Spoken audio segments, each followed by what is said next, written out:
pinakilala na nga pala ng sub-brand ni Xiaomi ang latest entry-level smartphone nila. Ito ang Redmi 14C. Meron siyang new processor at may malaking display. Kung gusto nyo malaman ang price nito, make sure lang na panoorin nyo ang buong video. Nga pala guys, sa ngayon hindi pa siya available dito sa atin. Meron nga pala siyang 6.88-inch HD Plus IPS LCD display with 720 by 1640 pixel resolution. May up to 120Hz refresh rate with up to 240Hz touch sampling rate. At ito ay may 450 nits typical brightness and 600 nits high brightness mode.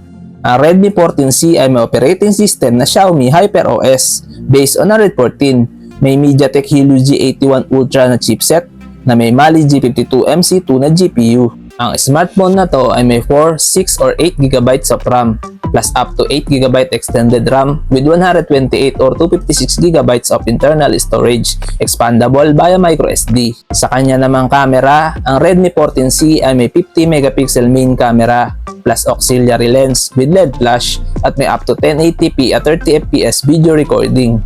Meron nga pala siyang 13 megapixel selfie camera with up to 1080p at 30fps video recording.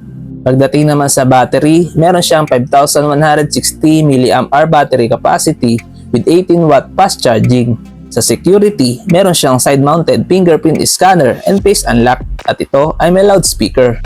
Sa dimensions, meron siyang 171.88 by 77.8 by 8.22 mm at may timbang ito na 204, 207 or 211 grams at ito ay may dual SIM. Sa connectivity, meron siyang 4G LTE, dual band Wi-Fi, Bluetooth 5.4, GPS, GLONASS, Galileo, BDS, NFC, headphone jack, FM radio, and USB Type-C. Ngayon naman guys, dito na tayo sa kanyang price.